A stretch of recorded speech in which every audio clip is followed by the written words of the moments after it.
It's like, what are you talking about? What do you mean? Like, I have a girlfriend now, like... You have a girlfriend now. You don't care about us. This is the first time you've been over in like a year. No, it's not. Actually, first lady's been over in about 4 weeks. 4 weeks, Wesley.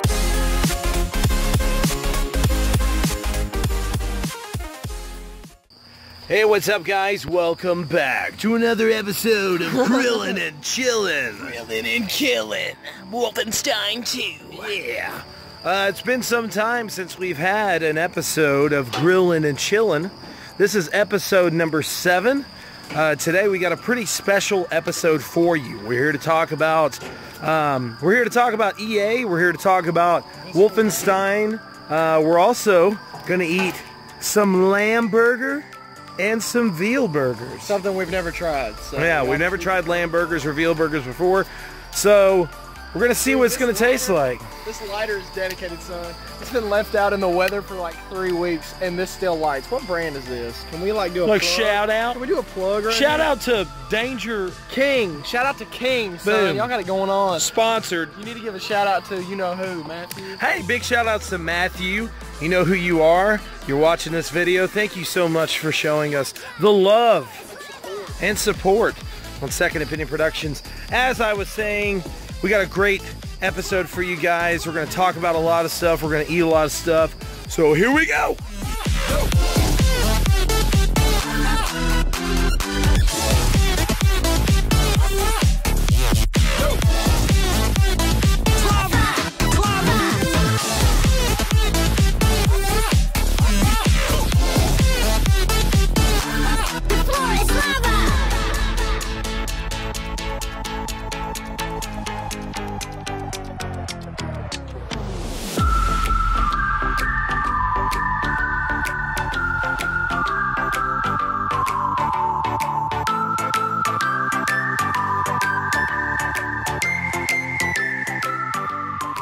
Hey, what's up, guys? It's Caleb and your boy T-Man here. What's up? We're here to try out these lamb burgers. It's the first time that we've had lamb hamburger Dude, I meat. can't even see the meat. It's like stuff in the lettuce. Here, scoot up a little bit real quick. Show everybody what it looks like. Oh, my baby. Coming in clutch.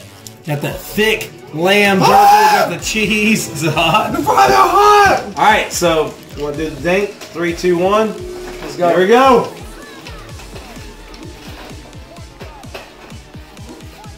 Whoa. Uh-oh. It's gamey. That's good, dude. Tastes like deer. It does.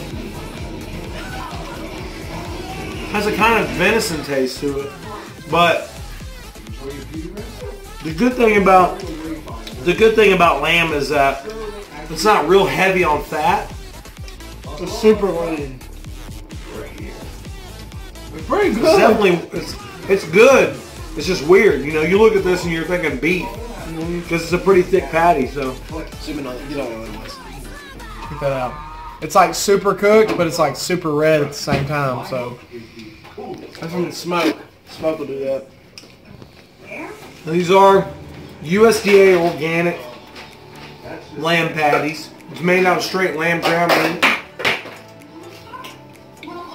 I think most of the times it's usually what, it's like $12.99 a pound? Well, it's about $12.99 a pound depending on where you live. If you live here in Texas, if you go to an overpriced meat market, it's usually about $12.99 a pound, but it's got a really good flavor to it, bro. I really like the heavy gamey taste to it.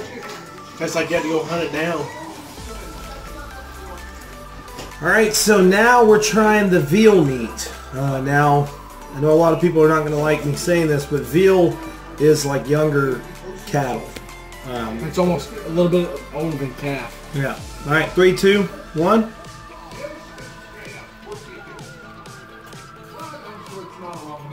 My bro. I really don't taste much of a difference. It tastes pretty much just like regular burger. It tastes a little bit leaner. It has a like a sausage kind of taste to it. It does. Now that may be the seasoning. We use Fiesta brand seasoning for it.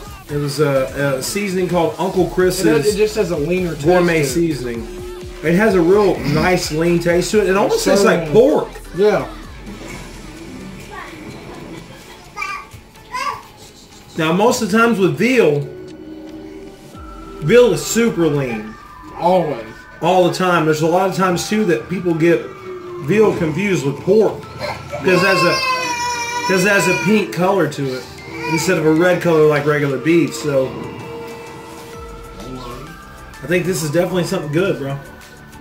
He's just like, I'm taking a bite out of this lamb burger again. Anyways, guys, make sure to go to your local butcher shop, ask for some lamb, get it ground up, do some hamburgers, do something different. Hit us up as well in the comment section. Ask us questions about different cuts of meat. We can let you guys know exactly what we think about it and what you should do for either game night, for food night, for whatever else, family night in general. So next up, we're going to be talking about Wolfenstein 2 and EA closing down Visceral Games. Peace. So we hope you've enjoyed this episode of Grillin' and Chillin' so far. This episode 7. The veal was a pretty good burger. It kind of had a pork flavor to it. But I think our favorite was definitely, no ifs, ands, or buts, the lamb. I think the veal had a lean pork taste, but the lamb was like off the chart. It was really good. It had a really good gamey taste to it.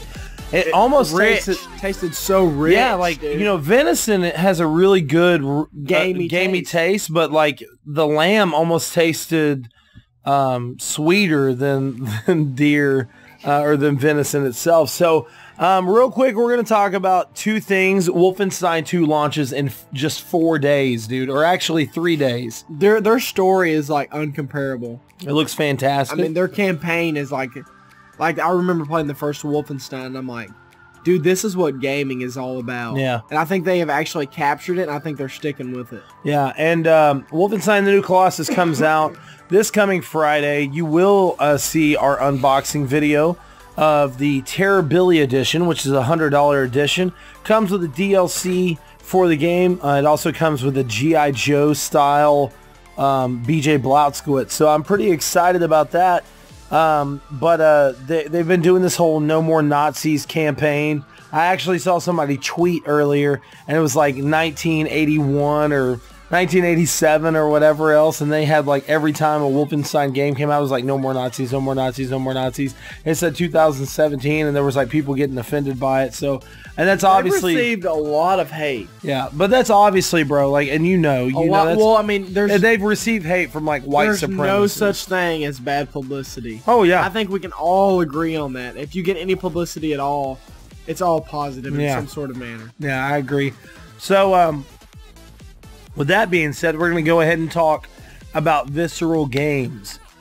So, TJ, what is up with EA, bro? The only thing I think you can justifiably shut down a business is if you're strapped for cash, if you see no point in carrying on a certain expansion of your own company. But I don't quite see why they would have shown all the gameplay and given all the gamers hope towards this game, going, oh my god, I'm so ready for this, and then going, okay, we're shutting down. Well, I don't understand why EA couldn't have just gone ahead and funded the rest of it and then quietly absolved Visceral Games instead of making it a big deal. Yeah, and see, it's kind of like with Bethesda and Battlecry Studios out of Austin. Right. The game Battlecry was announced, I think, in 2014 or 2015. Me and Dara played it at that year's QuakeCon, and we really had a lot of fun with it. It was a PC-based PvP-style game, and it was really, really fun. It was by the same exact art director from Dishonored. It had a lot of the same exact feel, but I think Bethesda quietly kind of absolved it, pushed it onto the back burner. Right. I think Battlecry Studios is still open, but that game was put on the back burner because it wasn't where they expected it to be. Now, what's that game with they tweeted out the other day, and you said, oh my god, I can't believe they're going to bring this back. That's Crystal Dynamics. They were talking about bringing back Blood Omen. Right, Blood Omen. Now, see, they have realized that, oh my God, we put this on the back burner, we totally forgot about it, and now they're bringing it back. But EA's like, hey, we're just going to shut our visceral games completely down. Yeah. And a lot of people have noticed over the last couple of years, EA has constantly bought these studios and shut them down right after they bought them. It's like a business aspect of, we just want your ideas so we can reproduce them later. Something like that. It's almost like they want to buy these companies, just buy out their IPs, and then exactly like their games, like their IPs and stuff. Their ideas. They want to buy those companies so they can have the right to make those games, and then they shut them down eventually. Now, Visceral Games made Dead Space, right? Which was like Dead Space 1, 2, and 3. Yeah, were like the best games. Yeah. Now, I believe that Dead Space 1 was probably the best one. Dead Space 3 was my favorite. Really? Yes. Dude, I swear to God, I remember this like the back of my hand. Fighting that giant tarantula-looking thing in between the barrels and stuff. Like, once you defeated that, that was like, oh my God. It's crazy how your like games will affect your memory like that. You can specifically remember something you played like 5 or 6 years ago. See, I didn't really like Dead Space 3 that much, but I was also a really big fan of Dead Space 1. See, I couldn't stand it. I mean, really? Dead Space 1 was like all about the story for me. Yeah. Like, I was like, okay, where's this going? Yeah. And then Dead Space 2 came out, I was like, eh. Yeah. And then 3 came out, I was like, hell yes. This is all amazing. the answers. Yeah.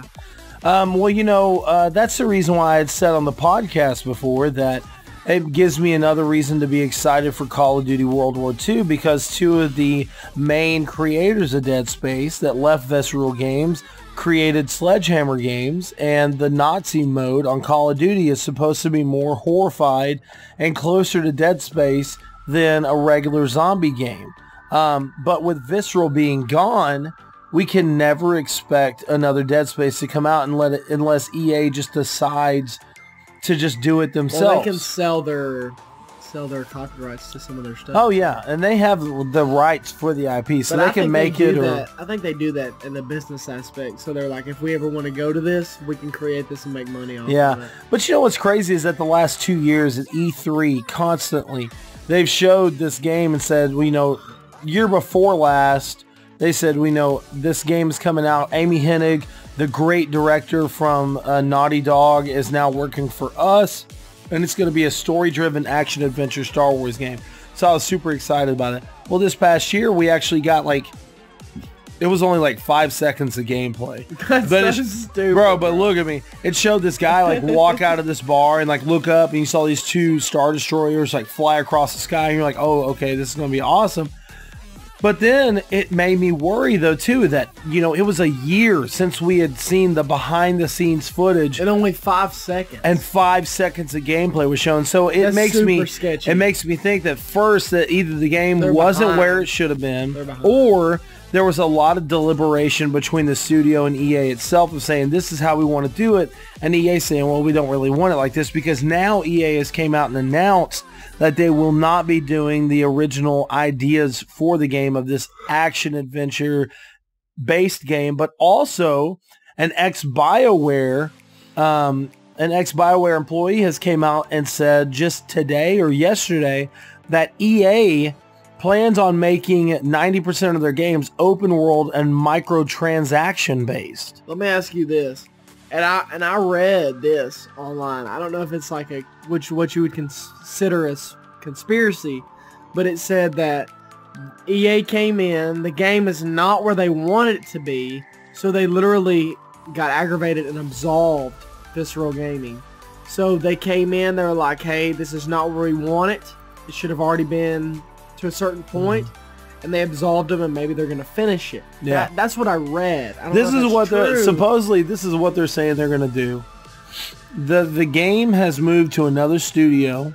They plan on changing. They haven't released what studio it is yet, but they plan on changing some of the aspects of the game. And at this time, Amy Hennig, who is over that game. They don't know what they're going to do with her. She's still employed by EA, but there's a possibility that she could end up being a game director for another EA company. So why is it? I don't know. I don't know, bro. Because this is, look at me. Hey, this is the third. This is the third Star Wars game to be canceled in the last 10 years. There was a single player Darth Maul game that was supposed to come out. You play Darth Maul, you go around, you kill all these other guys. They showed gameplay of it. It looked amazing. Yeah. It got canceled. Star Wars 1313. It was supposed to be a Star Wars 1313 was supposed to be an origin story for Boba Fett. It got canceled. They showed off gameplay of it. It looked phenomenal. It got canceled. Well, then now this, an Amy Hennig based Star Wars action adventure game looks really good. Canceling coming along? Canceling. So like this is the thing, like Star Wars Battlefront, I have it paid off. I plan on playing the crap out of it November 17th whenever it comes out. Right? I'm like we're canceling refund. Like, all right. So I think Battlefront 2 is going to be good, but I do agree that I think that they're starting to move to this aspect of like they want to have multiplayer based games that have small stories. And also have the ability. And this is the new one? The new one has about a 7-hour story in it, which I think. Well, let me ask you this: what online besides the new updated first multiplayer is different in the online aspect? Oh, okay. So in the online aspect, it actually has triple the amount of maps, triple the amount of modes, and it also has a story mode. So they're doing way more in this version. They didn't have any story mode on the No. first one. None. They're doing way more in this one than what they ever did in the first one. But it's because all these people came out and said, we're not going to buy your game unless you do this. There's going to be a ton of heroes. There's going to be a ton of... there's going to be a ton of different maps, vehicles, all this other stuff. And space battles are coming back, which is one of the biggest requested things for Star Wars Battlefront. Now, explain the space battle. It's literally space battles. It's like you're talking about like squadrons and stuff like that. Perfect example, TJ. Perfect example. I mean, it was right on the money. I mean, yeah, it's like full on like starship battles, like TIE fighters, like TIE fighters versus X-wings, destroying Death Stars, destroying Star Destroyers, everything else. So. It's gonna be a really, really large game. Yeah, sure. Yeah, and I know the beta was very successful. So.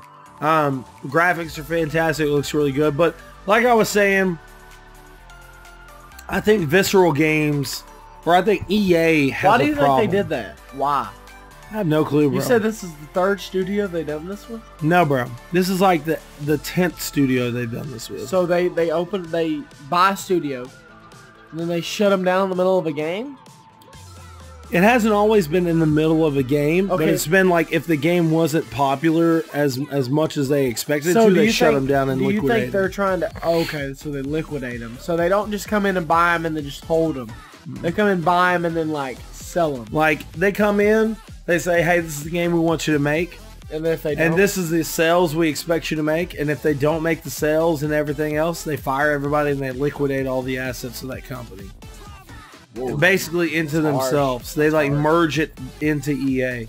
It's almost like a blob, bro. Like it's going around sucking the life out of everything.